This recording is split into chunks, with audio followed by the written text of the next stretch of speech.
Good afternoon, good morning, good evening, everybody.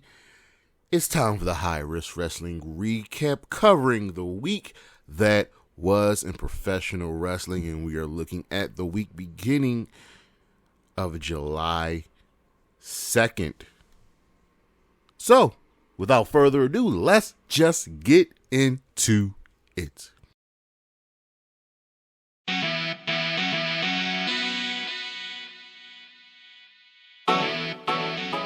Alright, so as you know, when WrestleMania comes around to town, everybody and their mom is going to show up, from the fans to the promoter. So the first WrestleMania 40 indie show has been announced, taking place in Philadelphia, of course, you know. I'll be there. And of course, it's GCW, Battleground Championship Wrestling. They run shows at the ECW Arena, 2300 Arena all the time. And Super Crazy and Tajiri, both ECW alums, will be wrestling. That's the match. The show is called Tribute to the Extreme. I, for one, am excited. Man, WrestleMania's in here in Philly. So how do the Fight Forever sales stack up against 2K23 after release? Well, beginning the week of July 1st, Fight Forever came in third in UK box title sales, behind only Final Fantasy 16 and, of course, Legend of Zelda Tears of the Kingdom. That is not bad at all. Kenny Omega has announced that Stadium Stampede will be coming to Fight Forever. It's going to be a Battle Royale mode, 30 players, last wrestler standing. It looks great, and of course you can ride the go-kart and the horse. This is exciting. This is what we need for Fight Forever. Get things going. The next Battle of the Belts, number 7, time, date, location has been announced. It will be taking place at the Scotiabank Saddle Dome in Calgary, Alberta, Canada, taking place right after Collision. This will be July 15th. Maybe, just maybe, a title might change hands. Diamante, her AEW contract has been upped. She is officially a part of the AEW roster. I don't know what took so long. She has been a consistent, good hand, and I am very, very happy for Diamante. I've always been a fan of hers. Hopefully we can get some more stories for her. Colt Cabana's back to work at AEW. He's helped producing Ring of Honor and some AEW matches. Dude is a great wrestling mind. It's just good to have him back. Natalya has achieved a very big world record when it comes to the WWE. She is the only woman to have competed for every major women's singles title. She has fought for the Divas Championship, the original Women's Championship, the Unified Divas Championship, the WWE Women's Championship, the Women's World Championship, which will happen on Raw, the SmackDown Women's Championship, and the Raw Women's Championship. That is just, it's pretty amazing. And now we see why she calls her the best of all time. It's hard to disagree with her. Survivor Series. The next Survivor Series will be taking place, well, in Chicago at the Allstate Arena. It will be taking place Saturday, November 25th. And this will be the last premium live event of the year, because they don't really run shows in December anymore, which kind of sucks. But Survivor Series, we'll see how this one differs. Maybe NXT will play a part. Excuse me. And it, again, Hikaru Shida has achieved something very, very spectacular. She has gotten the 1,000th win, 1,000,1K, when it comes to the women's division. Yeah, Shida is that chick, defeating Marina Shafir on Rampage. And ratings for Rampage the previous week, they pulled in, it's the June 30th episode, they pulled in 450,000 viewers with 0.13 in the 18 and 49 demo. That is not bad. That is up actually from the previous week. Collision for the third episode, they pulled in 450,000 viewers with a .13 and 18 to 49 demo. That's not bad. I think they can get to about 500,000 viewers, a little bit more than that. They will be, they'll do just fine. This was the show that had MJF on it, and the Collision ratings are doing better than previously thought. They go up, they go down, but they're doing good, and Warner Brothers Discovery are happy with the ratings. Raw this past week, they brought in 1.8 million viewers with a .49 and 18 to 49 demo. That is down both the viewership and the demographic, but the previous week was the Money in the Bank Go Home show. Dynamite this past week pulled in 809,000 viewers with a .24 and the 18 to 49 demo. That's not bad. They'll be around that, between that and a million. SmackDown pulled in 2.37 million viewers with a .7 and the 18 to 49 demo. That is very, very good. Remember, this was the opening of the show with the Bloodline. On the injury side of things, we got a couple big updates. Mickie James is getting ready for an in-ring return. Remember, she had to relinquish the women's champion, the Knockouts championship, right before Sacrifice. She wasn't healed, and she was trying to defend her championship at Impact New Japan Multiverse United. She was supposed to defend that championship in that Fatal 4-Way, but it didn't happen. But she will be getting ready to come back. Trish Stratus has an injury with her face. This comes through to Becky Lynch at the Money in the Bank, but Trish is fine. She'll be wearing that mask, which is great. I thoroughly enjoyed the whole mask storylines. Thunder Rosa is making her way back. She's healing. Her lower back is getting better. We're going to reevaluate in 6 weeks. I just need Thunder Rosa back on my screen. Bandito underwent successful surgery. He was injured. He broke something. I can't get a hold on what it is, but he's doing better. He broke his wrist. There you go. He broke his wrist. Successful surgery. We'll see when he comes back. Wheeler Yuta is also injured. He got injured in his match on Dynamite against Kenny Omega. He is right now, it's not a tear, it's a hamstring injury, but it's not a full tear. So hopefully he'll be back for Blood and Guts, because this is a really, really big match, and Yuta has been an integral part in this feud. R-Truth is getting closer and closer to an in-ring return. Y'all didn't know R-Truth was injured. He got injured a while back. We miss R-Truth. The dude is a living legend and such a great man, and just a fun presence in professional wrestling. Willow Nightingale got injured in Japan when she was defending her women's championship against Julia. So her match with Athena on Collision was pushed back a week just so she can heal. Doesn't sound like anything major, because we're looking to get her cleared by next week. And lastly, Steve Maclin is injured to the point that he's being pulled from the tag team match against Scott D'Amore and PCO. We will see what partner Bully Ray gets, but it's an undisclosed injury. We don't know yet, but it was pretty major if he had to be pulled from the match. But that is the news, and we should be right back with the week in review.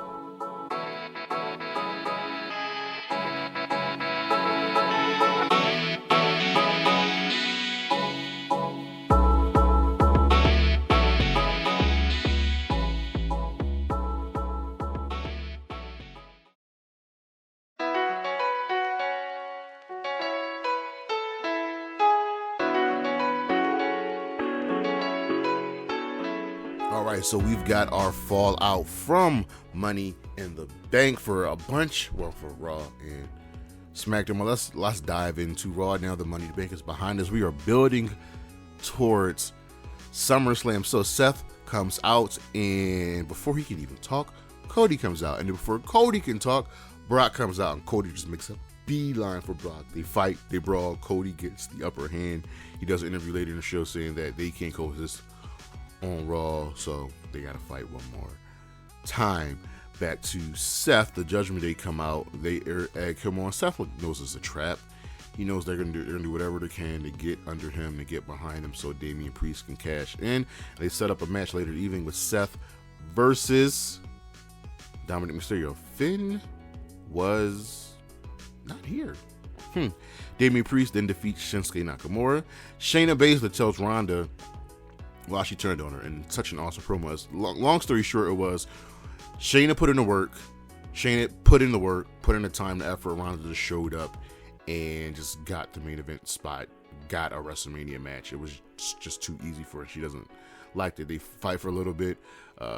Shayna knocked her out with a knee. Ronda finally comes through, says this isn't over. I'm very much looking forward to the match at SummerSlam. This is going to be good. Chelsea Green and Sonya Deville win a tag team gauntlet, going the distance to become the number one contenders to the women's tag team championships.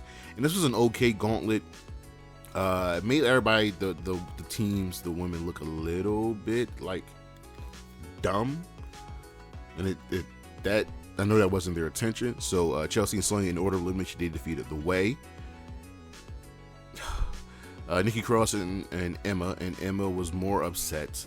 Nikki Cross was more upset that Candice was gone. So we're still doing this storyline. Tegan Nox and Dana Brooke, and Katana Chance and Kaden Carter, who I thought would win the match, seeing as how they're the best team here. Becky Lynch wants Trish and Zoe, and she'll get Zoe next week. Cody and Brock, like I said, can't coexist. The Alpha Academy defeated the Viking Raiders. Ricochet calls out Logan Paul for next week. Rhea Ripley and Natalya had a banger of a match for the Women's World Championship, but Rhea retained, and Ciampa is ready for this version of The Miz that jumped him, that sees that glint in his eye. So I'm looking forward to that. Riddles defeats Giovanni Ricci, and Imperium attacks him after that match, and Drew McIntyre makes the save. And in the main event, Seth Rollins defeated Dominic Mysterio by DQ. This was all just to get Priest to cash in, and he's going to cash in. Finn comes out and attacks Seth, who accidentally pushes Seth into Priest, allowing Seth to escape. Seth gives Dom pedigree, and Finn and Damian argue. So Seth's is doing a good job escaping, but Finn's insecurity is causing issues between the Judgment Day. Over on Dynamite, we had the Blind Eliminator continuing and the Owen Hart continuing. At the Blind Eliminator, Orange Cassidy and Darby Allin defeated the team of Keith Lee and Swerve Strickland, and Keith and Swerve still did well as a team. Keith looked dominant here, but it was Swerve's kind of unwillingness to work with Keith Lee again that cost him the match. Hook tried to attack Jungle Boy, and Jungle Boy escapes once again. The Acclaimed Daddy Ass defeated the Bollywood Boys and the Blade. Eddie Kingston, we got a recap of him defeating Kenta for the strong openweight championship, and it's real to Eddie.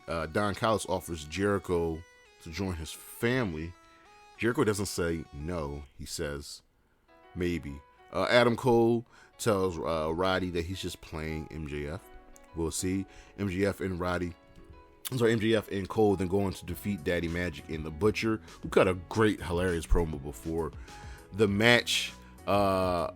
Adam Cole was apoplectic teaming with MJF. Obviously, MJF was just great here. He was doing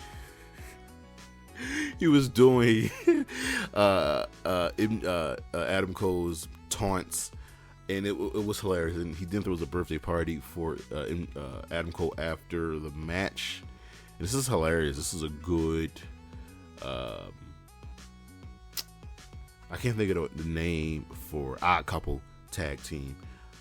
Britt claps back at Ruby, saying, you think you're taking everything from me, but you won't take my pride, and you haven't taken the Owen Hart Championship. Well, Ruby then defeated Britt Baker to advance in the Owen. There was a lot of cheating here, because obviously there's a lot of cheating, and Britt doesn't have any friends, and she's feuding with Outcast. There was no Sheeta to help her. There was no Sky Blue. There was no Willow. Jamie's hurt. In the main event, Kenny Omega defeated Wheeler Yuta in an awesome match. The BCC attacks after the match. The Elite try to stop them, but then the Dark Order stops Hangman from using the chair. And I like that the Dark Order have been implementing this. We got to rebuild up the Dark Order. Over on Impact, we're building towards Slammiversary. Eddie Edwards defeated Kaz, and Alicia Edwards continuously got involved in the match. So Cass says he'll be bringing the original Knockout Tracy Brooks with him to Slammiversary for their match one more time. If you don't know, Tracy Brooks and Cass are married. Lio Rush didn't want Nick Aldis' help, but they have one thing in common. They want the championships that Alex Shelley and Chris Sabin respectively hold. Rich Swann and Sami Callihan defeated Champagne Singh and Shira. Dango wants Santino, so they'll probably end up facing each other at Slammiversary. Jonathan Gresham defeated Allen Angels. ABC understands their odds, and the Rascals went in, but this is only for former champions, so Pete wins. Zach Wentz has to defeat Chris Bay to get into the match.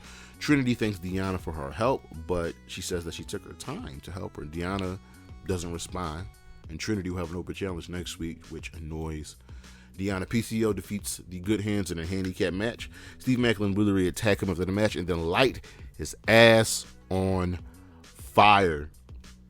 This is getting real.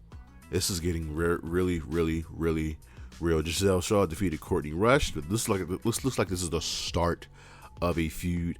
Fans are now enamored with Kenny King. This is due to Joe Hendry because of his song. He doesn't have any backup, so King and Dean, Sheldon Jean, are about to attack him until Yuya Uemura shows up. And in the main event, Lio Rush and Nick Aldis defeated the Motor City Machine Guns. Over on Ring of Honor, a more compact show where we still had a lot of matches with the names getting all their wins, but the big names getting the big wins were Commander Dan Garcia, the Gates of Agony. There's still a storyline going on with the Righteous and Stu Grayson and the Dark Order. Athena gets another win. Mark Briscoe gets a win. Eddie Kingston challenges Mark Briscoe to step up for the World Championship. Since Eddie is in the G1, he can't compete at Death Before Dishonor, so Mark Briscoe will be the one facing Claudio for the championship. And probably the big shocker of the evening, it was supposed to be the Kingdom and Maria Bennett to take on the Infantry and Trish Adora, but Maria hasn't been medically cleared to compete, so her replacement is a returning Layla Hirsch. I'm so happy Layla Hirsch is back. And of course, the Kingdom and Layla Hirsch get the win. Over on SmackDown, we have Tribal Court for the Tribal Chief, and there's so much involved right here. So Jimmy and Jay put Roman on trial, right? Heyman comes out with Solo, and he's about to talk, and Usos tell him to shut up, and Heyman's like, there's nobody can tell me to be quiet, to shut up, and Solo just puts his hand on the mic.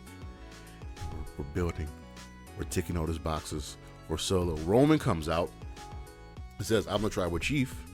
Even though I got pinned, I'm the Tribal Chief. Only I can call Tribal Court. Usos play him the evidence, and it just shows every bad thing that Roman has done. And Roman says, listen, of course you're going to show me at my worst moments, making me look bad in front of, the tribe and in front of my daughters. Roman's like, I can't do this anymore. I'm done. He kneels down in front of Jay, takes the layoff and puts it on Jay, lays off the championship, and then low blows Jay as Jay went to console him and beat him up. And then Jimmy attacks Roman, and then Solo attacks Jimmy. So Solo's the only one in the ring, and the lay is on the ground. And Solo picks it up, and he just holds it in his hand, and he looks at it. And Roman wants it back. And there's a pause. There's a moment. And then Jimmy attacks again. And then we're all fighting. But in the end, Roman and Solo take out Jimmy, do a stretcher job to him. And we're not done. Austin Theory defeats Sheamus, retaining the United States Championship with an assist from Pretty Deadly, because Theory always has to get help. He can't get a clean win, which is kind of dumbing him down, making him look weak. We had the Grayson Waller effect with Edge. We were in Madison Square Garden. Edge talked about his first match was here in Madison Square Garden. He was the mystery partner for Sable. And mind you, y'all, apparently you can't say Sable's name. She is banned. Her name is banned from being said. Tori Wilson told us this. Sable's not even in the Hall of Fame. So there's that. Grayson Waller says Edge's announcement that he's retiring. Edge is like, nah. So they set up a match for later in the evening. AJ Styles defeated Karrion Kross. This one's 2 minutes. All the women in the title picture are just fighting. Asuka comes out. She's supposed to say something. Then Bianca comes out and then to fight, and then Charlotte comes out and then they fight, and then Io and Bayley come out to help Io cash in, and Bianca stops them all, and Asuka escapes. So yeah, major players. We're probably getting a triple threat match at SummerSlam. Hopefully Asuka retains. Edge defeats Grayson Waller.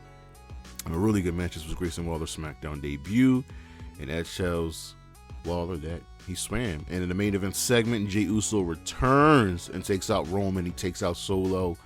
He has a championship in his hand. Like he beat them down and says, it's time for a trial by combat, because he's the judge, jury, and executioner. So we're probably getting Jey versus Roman at SummerSlam for the World Championship. Over on Rampage, the Dark Order defeats the Elite with an assist from Claudio and Takeshita. This was good.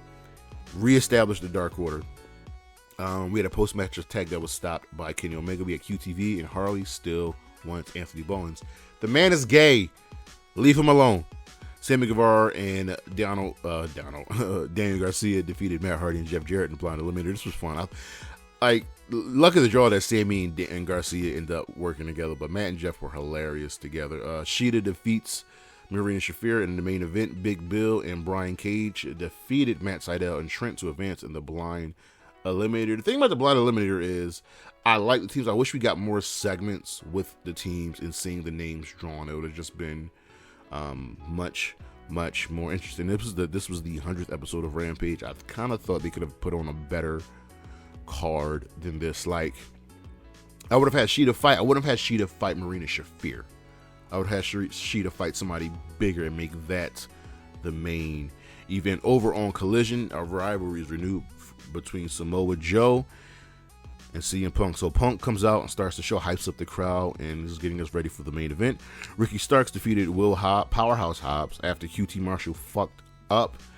And it looks like Hobbs is out of QTV because he's really pissed. Miro renounces his God, his gold, and his double-jointed hot wife, but he feels that a big battle is coming. I think Miro is going to be the one to take the international championship off of Orange Cassidy. Tony Schiavone interviews Willow Nightingale. She's supposed to take on Athena and the Owen Hart tonight in their second-round matchup, but like I said, Willow is injured. Athena is upset, and she thinks, listen, you weren't going to beat me before. You make it clear that if you do, you're still not going to beat me because you've never beat me. But if you do beat me, you'll get a title shot at Death Before Dishonor. So I'm wholeheartedly expecting Willow Nightingale to not only defeat Athena, but to also take the Women's Championship from her, and that would be awesome.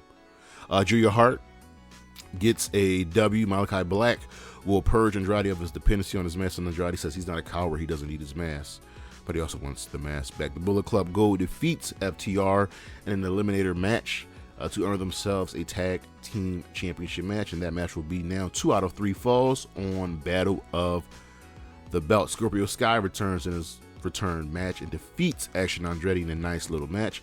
Samoa Joe defeated CM Punk to advance in the Owen Hart Cup. This was good. Samoa Joe feigned respect and then chokes Punk. He goes to do another stretcher job, but FTR saves him. Ricky Starks, who will be facing Punk in the finals, watches from the ramp. Our matches of the week, nothing crazy. From Raw, Rhea Ripley versus Natalya in the Women's World Championship match. This was really, really good. The story was so-so, but these two put on such an awesome match. People forget how good Natalya truly is, and this was probably Rhea's best match since becoming world champion. This is probably my favorite match of the week, actually. This is really, really good.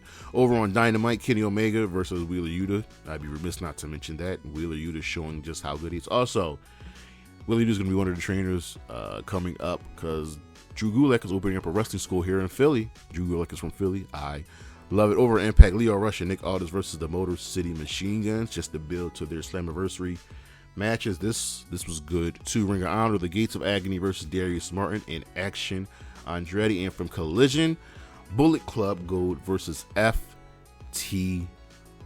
That was a really, really good good match. And I'm looking forward to their 2 out of 3 falls tag team match. But our star of the week, I'm going to have to give it to Jey Uso, dog. I'm going to have to give it to Jey. Got the pin on Roman. It's getting a world championship match. This was 2-3 years in the making. Remember the last time they fought each other was during the pandemic. This is going to be fun. But thank you all for listening. Thank you all for watching. Don't forget to check out the socials. Charismatic Creations on Facebook, Facebook, YouTube. Charismatic_Creations 52 on Instagram and Threads. The 215 on Twitter. Coffee, Patreon. Don't forget to check out the Higher Wrestling Podcast every Saturday. And as always, Zia Lee, Wendy Chu, Shotzi Blackheart, Bailey, Willow Nightingale, Isla Dawn, and Judy Dolan. I'll at you, boy. Peace.